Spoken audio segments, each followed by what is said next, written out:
From Recorded Future News and PRX, this is Click Here.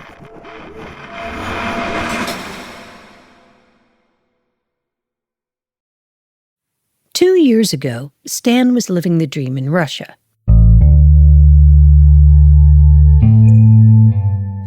He had a thriving tech business, a nice apartment, 4 kids, and some land outside the city. Most of his friends were doing pretty well, too.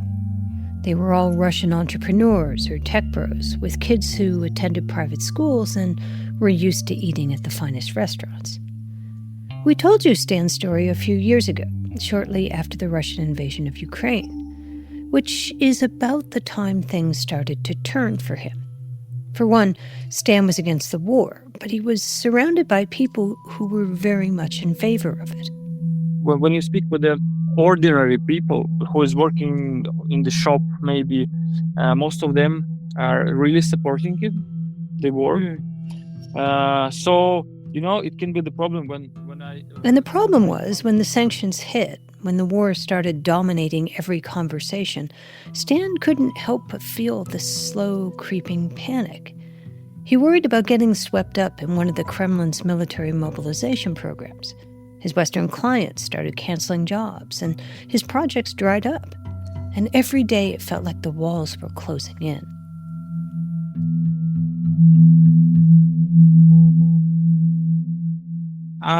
Business, right now it's reducing 20% of my revenues. Which is partly why Stan started to wonder if there was a possible solution outside the country. Some way to avoid the draft, build his business, and not have to look over his shoulder every time he talked about the war. I was 100% sure a year ago that I don't want to live here anymore. But after a year of living abroad, Stan and his family did something they never expected to do. They went back to Russia. Not because the situation there had dramatically improved. It hadn't. But because exile, it turns out, is exhausting and expensive and kind of lonely. We are hearing that a lot of Russians are returning to Russia. Yeah. Is that true? It's true.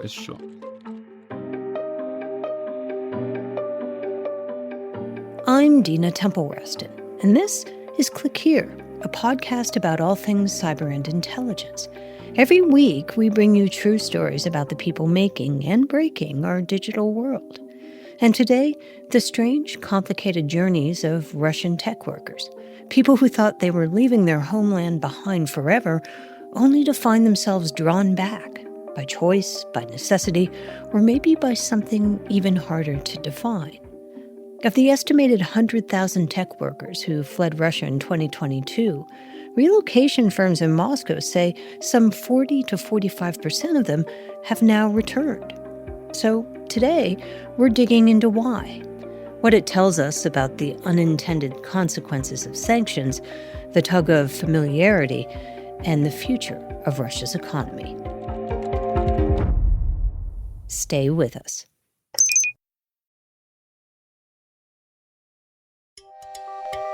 From Recorded Future News, this is Click Here. I'm Dina Temple-Raston. Stan decided to take his family to Southeast Asia because it checked a lot of boxes. We're not sharing all of his details, by the way, for his own protection. So the first was, can our kids go to English school? Yes, check mark. The second one was, can we live outside of the country for a long time? Yes, check mark. It was okay. Stan wanted to go somewhere they could afford to live for a while, and Southeast Asia checked that box too. So he sold their apartment, packed all their things, and flew halfway around the world with 4 kids and a patient wife to begin a new life. The first day we came there, after 3 flights with 24 hours without sleep with 4 kids, because I was so tired. And as soon as they got the kids settled in their new house, he collapsed into bed and was out cold for hours. When I woke up in the morning, I understood that someone got into the house which I rented, That money he'd hoped would go farther in this new country, well, $8,000 of it was stolen that very first day. He'd left it on the table when he went to bed. I was unlucky to not to put it in the safe box because I was so tired, and like some guy went in, and I called the police, but no news from them. So it was the first shock for me because it was sum of money for a few months for me. Now he couldn't afford anything beyond the first semester's tuition for the private school he wanted to send his kids to. So he enrolled them in a Russian online school, which presented its own set of problems. Every kid was in the house, and when you teach the kids online, you have to administrate every iPad, every Zoom call, and you are like running from one to another. Policing the kids was nearly a full-time job, so his actual job suffered. My vision was to try to find some English-speaking customers worldwide, startups or so. I made some steps in it. But things didn't go exactly according to plan.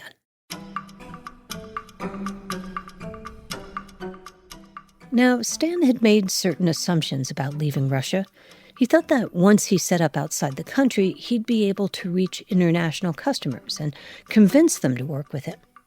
It turns out all his skill and ambition couldn't overcome the fact that he had a passport that said Russia. He had trouble changing money, he had trouble getting paid, he even had trouble opening a bank account, all because of the sanctions. I have accounts in 7 countries now. 7 countries. Just to skip the sanctions.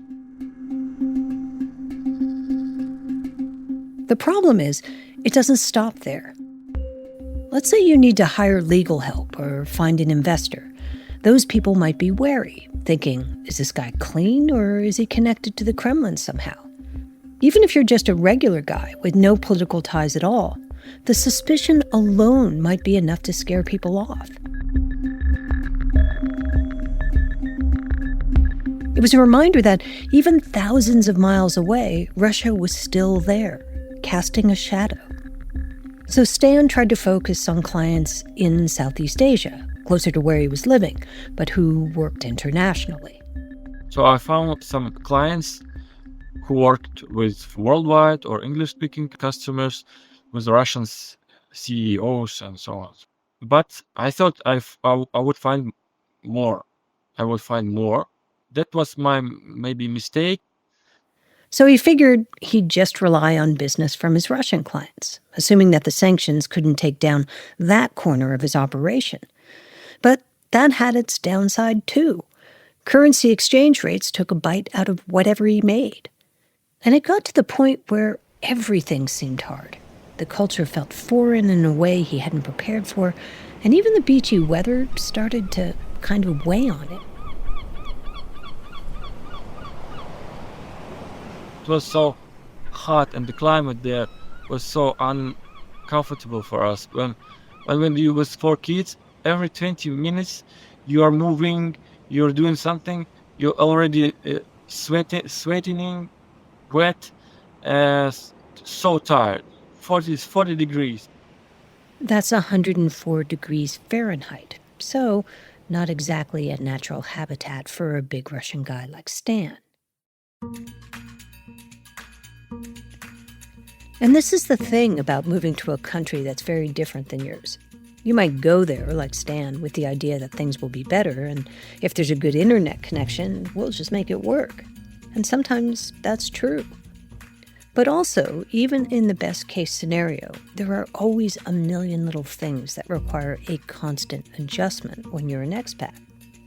So after months of managing 4 young kids in online school while trying to prop up a business, Stan told us that his dreams of setting up a new life half a world away just started to unravel. And then this unthinkable thing happened. Stan's youngest son almost drowned. He fell down into the water and this circle in the ground. A tidal pool. I was so lucky that, like, in milliseconds, I saw him falling in there. I nearly lost his life. And that was the final straw. It wasn't worth it. After that, Stan and his family decided to do something that he would have never considered 2 years ago. They went back to Russia.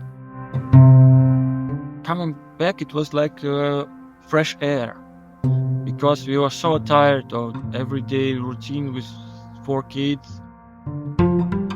I'm feeling better here right now. If I take the weather conditions, even when it's dark, you can see it's my evening. It's this weather is like from 4 p.m. like dark in the morning. And he likes that better too. When we come back, we look at just what the sanctions are doing to the day-to-day lives of people like Stan. Stay with us.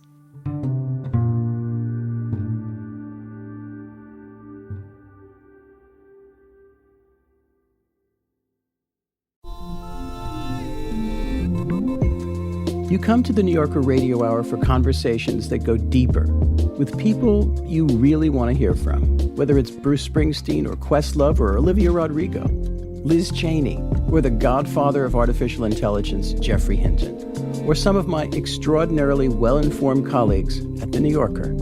So join us every week on the New Yorker Radio Hour, wherever you listen to podcasts.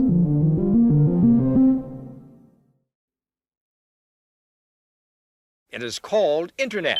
I use the World Wide Web information superhighway. Cybersecurity. Why do things go viral? Click Here's the thing about sanctions. They're like locks on a door. At first, they seem impenetrable. You rattle the knob, turn it back and forth, and you can't get through. But then someone finds a way to pick the lock, or jimmies open a window, or just builds another door. That's what Russia has been doing ever since sanctions began to bite in 2022. The current state of affairs, for today, is, I would say that it's the situation in economy is not great, but not terrible. This is Alexandra Prokopenko. She's a researcher and fellow at the Carnegie Russian Eurasia Center in Berlin. She was part of the Russian exodus after the war began. She moved to Kazakhstan and then eventually went to Germany for this Carnegie job. As part of her work there, she's been tracking how the sanctions are affecting life in Russia. Western sanctions probably are working, but not the way as they were expected. And there was a huge exaggeration of expectations at the beginning of the war, and sanctions were supported with the narrative from Western policymakers that they will put Russian economy on their knees. But that's not what happened. Instead, Russia developed a workaround economy. For every sanction, they found a loophole or an alternative, which shouldn't be so surprising, according to Ivan Grek. He's a professor of international relations and the director of the Russia program at George Washington University. He pointed out that Russians have had a lot of practice finding workarounds. Those people grew up in the Soviet Union where nothing worked, right? So basically, you want to get something that goes out of a standard, then you need to find your way, right? You need to get your own guy in the store who would bring you something smuggled from the West, or, some whatever type of fish you want. Under the Soviets, the government owned most businesses. They set prices and decided what the nation would and wouldn't produce. So when the West announced sanctions, experts thought that making it tough for the government to do business would help convince Putin to stop the war. So let me just ask, at the start of the war, did you think Western sanctions were going to work? To be honest, yes. So I was wrong, as many other experts out there. And, we just did not consider one thing, that, we still treated Russia in many ways as the Soviet Union, where the government decides everything. But in fact, there was private business and market that resolved so many issues that the government would never be able to resolve itself. Instead of collapsing when over 1,000 foreign companies closed their operations, normal citizens bolstered the economy with ingenuity. Western banks shut down credit cards, so dual citizens just opened up new ones under their other nationality. Retailers imported iPhones to Kazakhstan and then slipped them into Russia. Some people used VPNs to purchase software updates. When a popular app called Notion closed its operations, Russian technologists just created their own version. And Alexander said Russian businesses just added getting around sanctions to the list of things they need to get done during their normal workday. So every day they're waking up with the fear that sanctions can be tightened. So they need to have plan B, plan C to continue what they're doing, to continue their daily operations, to continue bringing stuff into Russia or exporting stuff out of Russia. So for them, it is a crisis mode, which becomes... But the crisis isn't limited to sanctions. In Russia's souped-up war economy, there's another problem: inflation. The price of potatoes has doubled since last year. In December, according to official statistics, the price of cucumbers rose 10% in 1 week alone. Alexander says, all things considered, people are coping better than expected, but things aren't great. That's the way Stan sees it, too.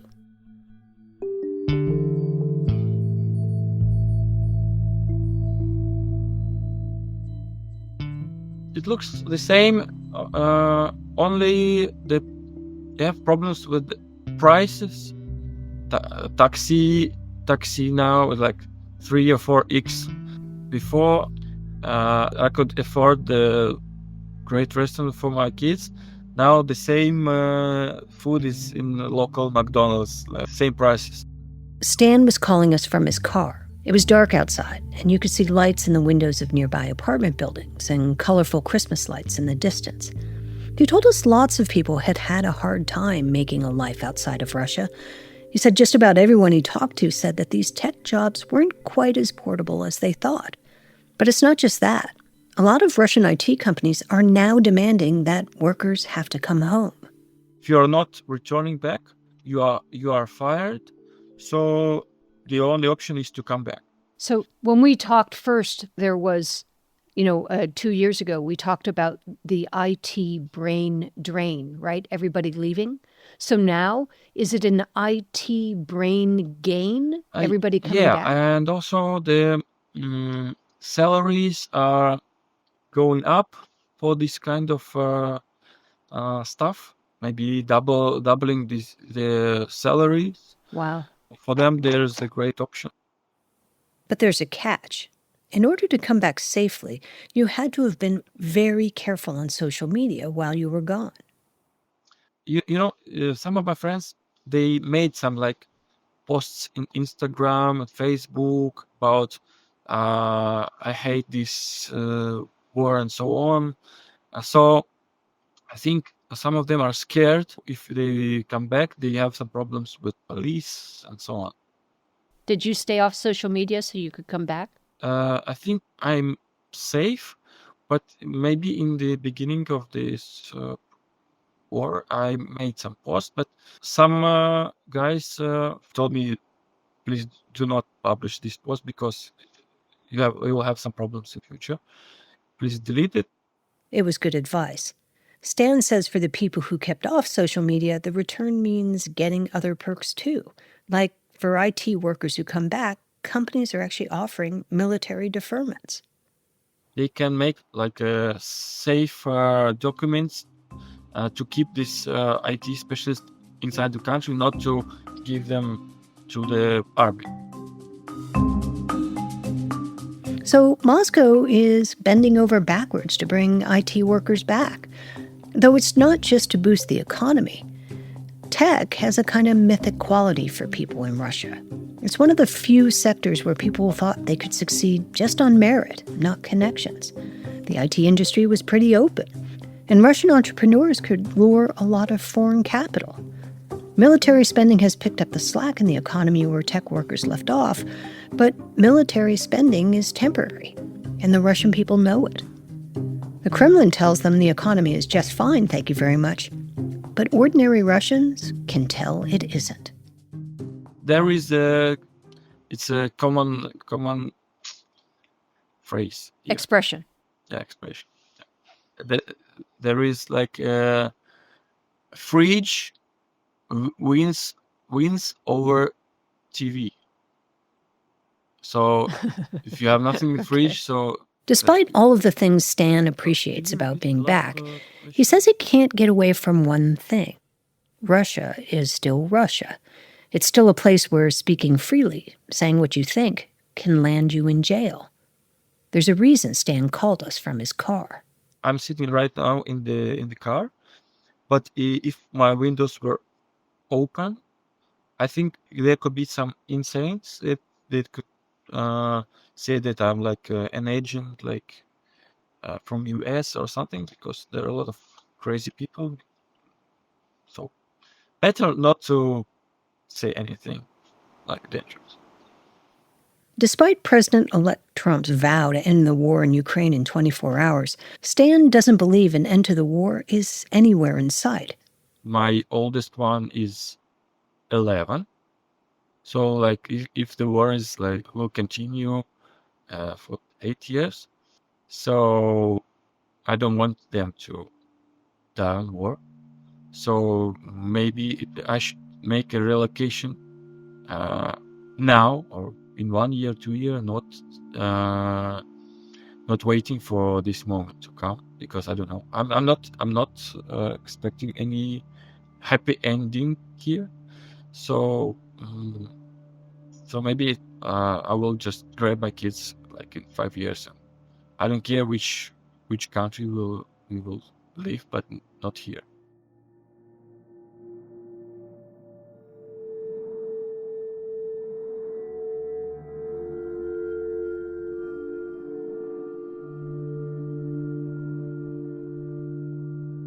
This is Click Here.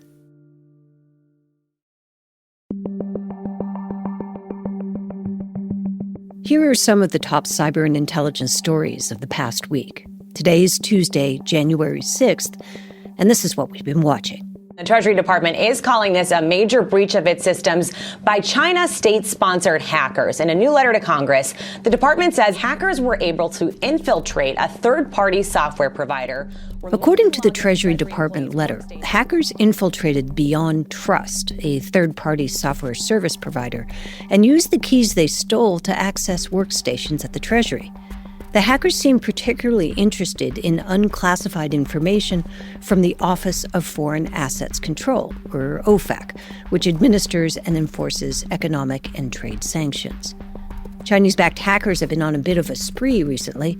In late September, Salt Typhoon, a Chinese government-linked hacking group, was linked to a hack on 9 major U.S. telecommunications networks, including AT&T and Verizon.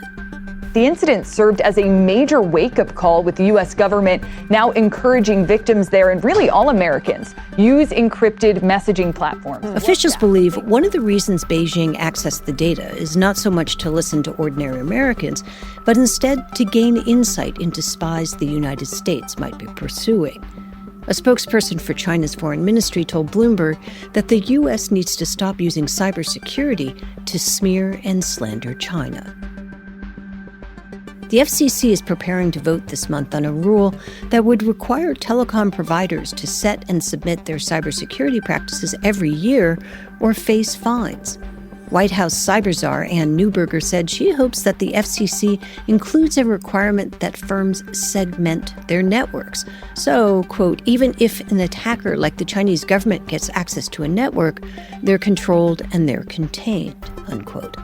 Neuberger went on to explain that in one telecom company's case, a single administrator account had access to over 100,000 routers.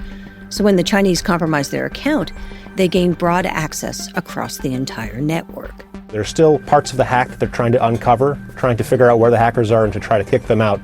In response to that Chinese attack, the Biden administration is moving to ban the few remaining operations of China Telecom in the United States. The Commerce Department issued a preliminary finding that the company's presence in American networks and its cloud services posed a national security risk to the United States. The company has 30 days to respond. meaning that the decision on a final ban will almost certainly be up to the Trump administration. And finally, a coda on what seems to have been a U.S. obsession with drones this winter. We have no evidence at this time that the reported drone sightings pose a national security or a public safety threat, or have a foreign nexus. After months of these mysterious drone reports, the Biden administration said it was considering a new rule that would restrict or ban some foreign-made drones in the United States. In a notice, the Commerce Department said the involvement of foreign adversaries, notably China and Russia, in the design, development, and manufacture and supply of drones could pose an undue or unacceptable risk to U.S. national security. The notice requested private companies comment on the scope and implications of the rule by March 4th.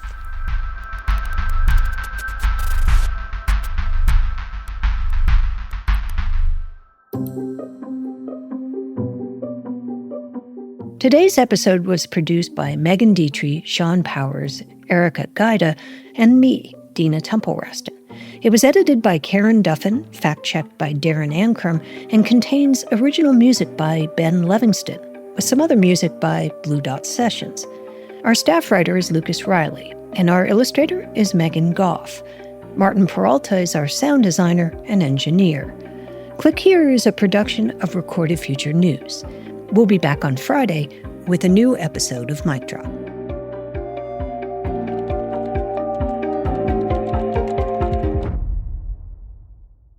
Looking for more of the cybersecurity and intelligence coverage you get on Click Here?